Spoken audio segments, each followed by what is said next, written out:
80%. That is not a fan estimate. That is not a guess from social media. That came from Mark Eala, the tournament director of the Mubadala DC Open, who said midway through his own event that at least 80% of the ticket requests his team was fielding belonged to one single player. Now look at who else was in that draw. Naomi Osaka, a two-time US Open champion. Jessica Pegula, the world number 3. Venus Williams, Madison Keys, Alina Svitolina. Leylah Fernandez, the defending champion. And 80% of the demand belonged to a 21-year-old Filipina who was not even seeded when the week began. Read that again. Not seeded. Ranked 28th in the world. No WTA title to her name at that point. Not a single one. She had never won a tour-level event in her life when those ticket requests were pouring in. So how does that happen? How does an unseeded player from a country that had never produced a WTA champion generate 4 out of every 5 ticket requests at a tournament in the capital city of the United States? And here is the part that made me start pulling numbers in the first place. 80% is not even the most interesting figure in this story. There is another number from a different city in a different country that proves this was not a local fluke. It was not a Washington thing. It was not a community that happened to live nearby. It followed her. Here is what I am breaking down over the next 20 minutes. First, where that 80% actually came from, and why in the economics of professional tennis it is close to unheard of. There are rules about who sells tickets in America, and she breaks every one of them. Second, the evidence that this repeats. City after city, border after border, and I will show you the seat counts. Third, and this is the part almost nobody is talking about, what is quietly changing inside this sport because of it. Because a phenomenon this size does not arrive for free. Somebody is benefiting and somebody is paying, and the split is stranger than you would expect. And one last thing before we start, because it matters. The best description of what is happening in these stadiums did not come from a Filipino fan. It did not come from a journalist. It came from the women standing on the other side of the net, and one of them reached for a comparison that stopped me cold. To understand why 80% is such an extraordinary number, you first need to understand who actually fills tennis stadiums in the United States, and how rarely it ever works this way. Here is how ticket demand normally works at an American tennis tournament. 2 things sell seats: being American or being top 5 in the world. That is basically the entire formula. American fans come out for American players, and everybody comes out for the handful of names at the very top of the sport. If you are neither of those things, you play on an outside court in the afternoon and nobody writes about it. Alex Eala was neither. She was ranked 28th. She was not seeded. She was not American. She had no tour title. And to understand why that should have mattered, you have to understand how a tournament actually makes money. A WTA event lives on 3 things: ticket sales, hospitality packages, and sponsorship. All 3 of those are driven by projected demand. That is why tournaments have a center court and a court number 10. Somebody in an office looks at the field, guesses who people will pay to watch, and builds the schedule around it. Every match assignment you see is a financial prediction. So when Mark Eala says 80% of requests belong to one unseeded player, he is describing a prediction that broke. Demand was not flowing toward the tournament. It was flowing toward a person. Those fans were not buying tickets to watch tennis. They were buying tickets to watch her. Now, who is she? Alex Eala. 21 years old, born in Quezon City in the Philippines. At 12, she moved to Mallorca, Spain, to train at the Rafa Nadal Academy, and she graduated from that academy in 2023. In 2022, she won the US Open girls singles title, the first Filipino ever to win a junior Grand Slam singles championship. In 2025, she reached the semifinals of the Miami Open as a wild card, beating Iga Swiatek along the way, and became the first player from her country to reach a tour-level semifinal. Then on August 3, 2026, In Washington, D.C., she beat Jessica Pegula 4-6, Chapter 646, love to win the Mubadala DC Open. First Filipina to win a WTA Tour singles title. First Southeast Asian to win a WTA 500. She went to a career-high world number 20. But notice the timeline. The 80% came before the trophy. The demand existed before the validation. And that is the number I keep circling back to, because behind it sits a population figure nobody in tennis had ever built a business case around. There are more than 110 million people in the Philippines. Add the diaspora, and North America alone holds several million Filipinos, concentrated in exactly the metro areas where this tour plays. That audience was always there. Tennis just never gave it anybody to cheer for. And here is the emotional anchor of that Washington week. The detail that told me this was different. The final got pushed to Monday. Lightning and rain shut down Sunday. Monday, a work day, in the middle of the afternoon, rescheduled at the last minute. And the Fitzgerald Tennis Center filled to capacity anyway. Every one of her matches that week was a sellout. Not the tournament. Her matches. People took a day off work to watch a 21-year-old they had never seen play live before. If you have ever felt that thing where you know something big is happening and the coverage does not match the size of it, that is exactly why I made this video. Follow the channel, because the numbers in the second half are the ones that made me stop and rebuild this whole script, and I would rather you have them now than read a watered-down version of them in 3 weeks, because here is the honest objection, and it is the one I had myself. One tournament in Washington, D.C. can be explained away. A large local Filipino community, a feel-good story, one hot week, coincidence, which is exactly what I believed, until she got on a plane and crossed an international border. Then she flew to Toronto. Different country, different stadium, different crowd base, 12,500 seats at Sobeys Stadium. And it happened again. Every single night she played. Every Eala match in Toronto was a sellout. The Filipino community across the greater Toronto area flooded that tournament. Filipino flags across entire sections of the arena. Chants that do not exist in tennis. Reporters covering that event described the atmosphere as a barangay basketball league atmosphere, meaning a neighborhood pickup game back home, transplanted into a sport that is normally played in near silence. There was a man in the crowd dressed as a raptor, a full costume, a nod to the Toronto NBA team, at a WTA tennis match, cheering for a Filipina, and Eala named the phenomenon herself. She posted on Instagram after one of those nights, and what she wrote was, "Saya pala dito sa Barangay Toronto." It roughly means, "It is fun here in Barangay Toronto." Barangay is the word for a neighborhood, a local district back in the Philippines. She did not call it a stadium in Canada. She called it her neighborhood. So here is my first question for you. If a community can turn an arena in a third country into a home court, then what does home court in tennis actually mean anymore? Because it clearly is not about geography. Now, I could sit here and tell you the crowd was loud and you could take my word for it. I would rather show you the strongest evidence in this entire story, and it does not come from a single Filipino fan. It comes from the women she was playing against. Start with Jessica Pegula, world number 3, American, playing in Washington, D.C., in her own country. After that final, she admitted she did not have fun playing that match. Her reason was the crowd. She said the Filipino fans packing the stadium made it feel like Eala was on her home court. Sit with that. An American, in America, describing the atmosphere as her opponent's home court. That is not a compliment about Eala's forehand. That is a report from inside the building. Then Belinda Bencic, Olympic gold medalist, 10-time WTA champion, world number 14. She beat Eala in Toronto and she did it comfortably, so she had no reason to make excuses about anything.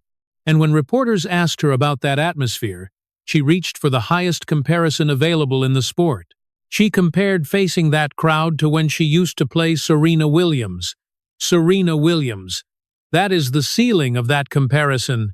There is nothing above it. And Bencic was not talking about Eala's game. She was talking about the room.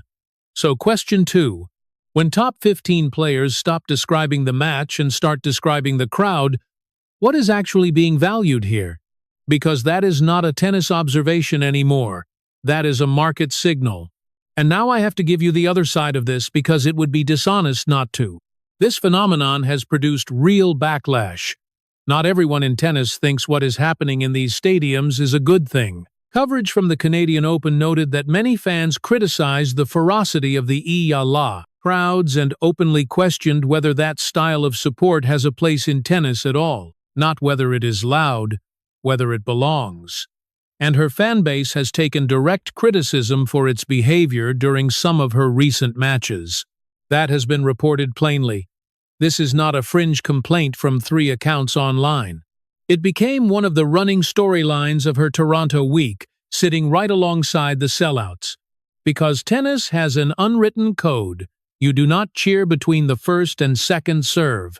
You do not make noise when a player is at the line. You clap at the end of a point and you sit down. It is a code built over a century, and it is enforced socially, not by rule. What arrived in Washington and Toronto does not follow that code. It follows a different one. So look at where that leaves us. We have a crowd phenomenon that sells out arenas across multiple cities and multiple countries. We have the world number 3 saying it made her uncomfortable in her own country. We have an Olympic champion comparing it to facing Serena Williams. We have tournaments filling seats they could not have filled otherwise. And we have a meaningful chunk of the tennis world saying it should be toned down or does not belong. The exact same thing is simultaneously the most valuable asset this player owns and the thing a portion of the sport wants managed out of existence. Somebody, at some point, is going to have to decide what this thing actually is. And when I went looking for who benefits from it and who pays for it, I found a number that reframed the entire story for me. Now here is the number that changed how I see all of this. 0. That is how many games Alex Eala won in the second set against Belinda Bencic in Toronto. 4-6 in the first set, 0-6 in the second. 73 minutes, start to finish. A comprehensive, one-sided loss in front of a packed stadium. And the building was still full, not full at the start and emptying by the end. Full. The flags stayed up. The Raptor guy stayed in his seat. And when it was over, that pro-Eala crowd, watching their player get taken apart, turned around and applauded Belinda Bencic. She thanked them for it in her on-court interview. She said she knew most of them were cheering for Alex, but that it was still very nice for her to play in front of all of them. So think about what that tells you. The crowd did not come for a result.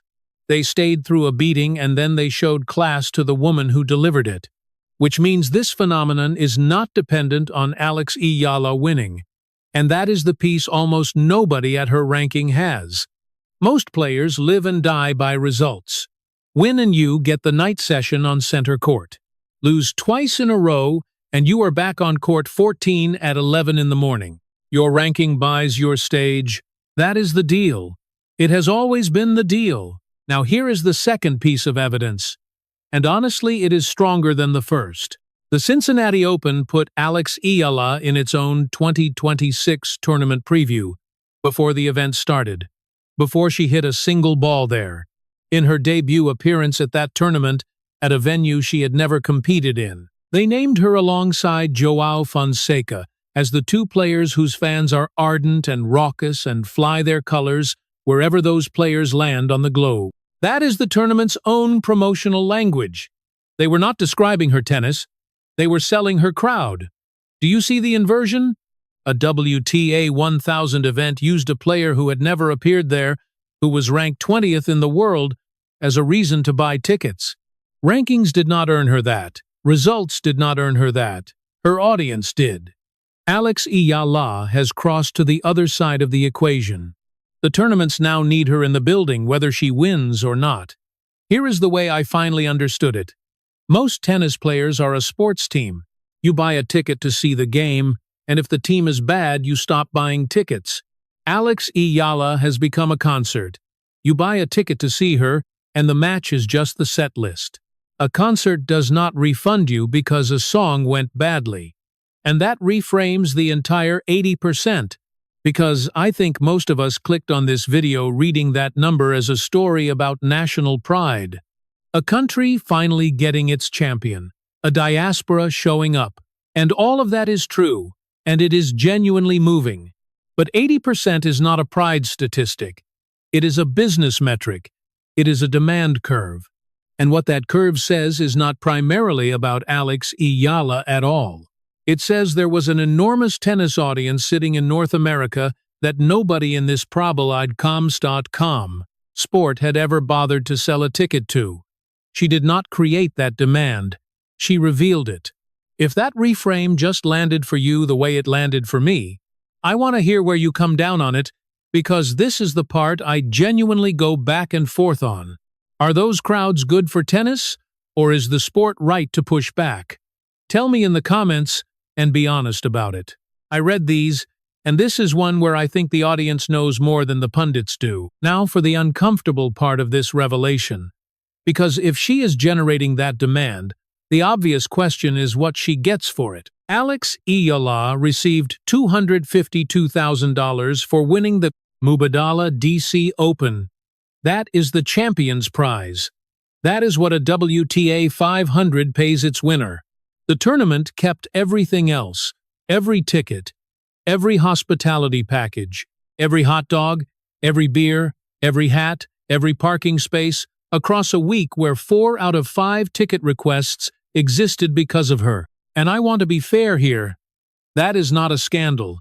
That is simply how the model works. Prize money is fixed by tier. It is published a year in advance. It does not adjust upward because one player turned out to be a box office event. But that also means her check was calculated by a formula that has no line for the thing she actually did that week. Which raises the question I could not stop chasing. If a tournament will promote her before she plays, and a stadium will stay full after she loses, then eventually somebody has to put a price on that. So let me show you what the numbers say it is actually worth. So let us put the two columns side by side. On the 2026 WTA prize money list, Alex Eala ranks 22nd. $1,537,330 for the season, and she is still $165,606 away from breaking into the top 20 of that list. Now the other column. Sold-out arenas in Washington. Sold-out arenas in Toronto. 80% of ticket requests in the American capital. The world number 3 saying she did not enjoy playing in front of that crowd. An Olympic champion invoking Serena Williams. Those two facts do not belong to the same player. On the earnings ledger, she is a solid mid-tier professional. On the demand ledger, she is the biggest story of the North American summer. That gap is not a curiosity. That gap is the entire point of this video. When what someone generates and what someone is paid diverge that sharply, there is a word for it: mispricing. And here is proof number 2, which is that the market already figured this out. Look at her endorsement portfolio: Nike, Babolat, Globe Telecom, BPI, Milo, locally Juice. That is not a world number 20 portfolio. That is a portfolio built for someone with a national audience. And brands do not pay for ranking, brands pay for eyeballs. They ran the numbers on her reach and priced her accordingly, and they did it long before the WTA prize money structure could catch up. The corporate market saw the value first, because the corporate market was actually measuring the right thing. Proof number 3. Compare her to what a typical world number 20 looks like. A standard top 20 player does not get named in a tournament's own promotional preview before she has ever played there. A standard top 20 player does not make the world number 3 publicly admit she did not have fun on court. A standard top 20 player does not get compared to Serena Williams by an Olympic gold medalist, and certainly not for the atmosphere rather than the tennis. All 3 of those things happened to Alex Eala inside 3 weeks. That is not a great run of form. That is a category error. She is being ranked in one system and behaving like she belongs in another. Proof number 4, and this is the structural reason, none of this is luck.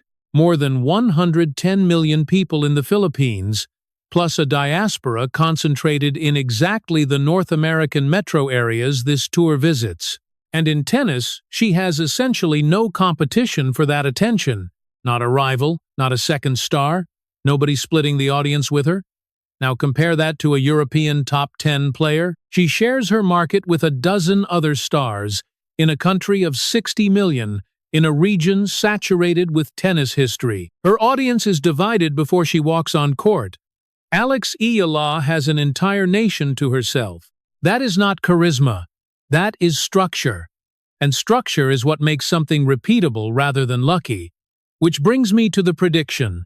She is making her Cincinnati debut this week, and reporting out of the Philippines expects a large contingent of her compatriots to show up in Ohio the way they showed up everywhere else. If it happens there, that is 3 consecutive North American tournaments.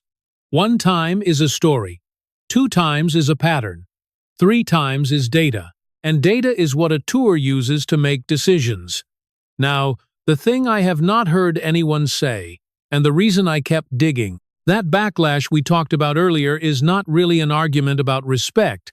That is how it gets framed, but that is not what it is. It is a collision between 2 audience models.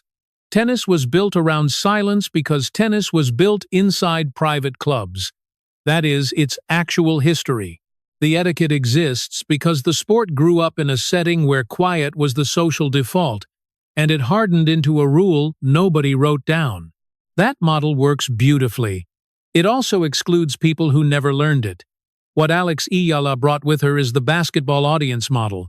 Noise as participation, chanting as belonging, cheering for a person, not observing a performance. And tennis has no playbook for it, because tennis has never had to write one. But here is the detail that gives the whole thing away. The people objecting are outside the lines. The players standing inside them are not objecting at all. Bencic knew that crowd was almost entirely against her, and she thanked them for it. Pegula described it honestly, said it was not fun, and there is a real distinction between describing something as difficult and asking for it to stop. The pushback is coming from the commentary, not from the competition. So we come back to 80%, and it means something completely different than it did 20 minutes ago. So what is 80% actually a number about? Not popularity, not even pride. It is a receipt. It is written documentation that an enormous tennis audience already existed, already had the money, already wanted in, and nobody in this sport had ever sold them a ticket. Alex Eala did not manufacture that demand in 3 weeks. Nobody can manufacture demand in 3 weeks. She just became the first name that audience could put on a flag. And that is why this story is bigger than one player having a good summer. Right now, there is no WTA 1000 event anywhere in Southeast Asia. Not one. For decades, there was no commercial argument for putting one there. It was a market with no proof of concept. That argument now exists. And here is the strange part about where it is being written. It is not being written in Manila. It is being written in ticket receipts in Washington, Toronto, and Mason, Ohio in a single summer by people who bought seats in a country that is not theirs to watch a player from a country that has never hosted a big tournament. As for Eala herself, the timing could not be better designed.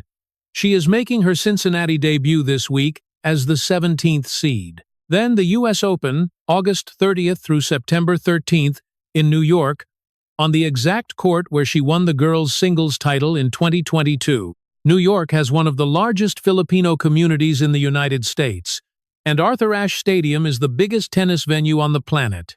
If the thing that happened in a 12,500-seat arena in Toronto happens inside that building, this stops being a nice side story about a passionate fan base. It becomes the loudest commercial signal this sport has had in years, which leaves the question I could not fit into this video. If her box office value has already separated from her results, then how big are her off-court earnings actually getting? Because the prize money list has her 22nd And after everything we just went through, I am fairly certain that list is telling the smaller half of the story.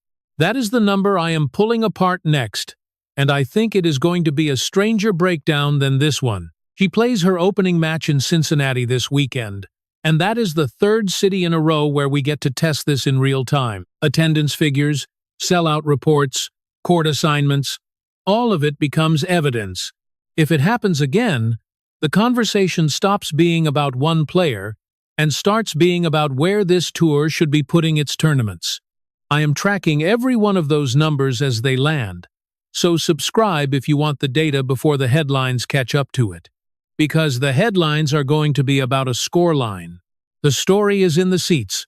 One last thing before you go. Tell me where you land on this. Does the WTA actually take a tournament to Southeast Asia in the next 5 years, or does this tour keep collecting the money in North America and leave that market exactly where it is? I am reading every reply on this one.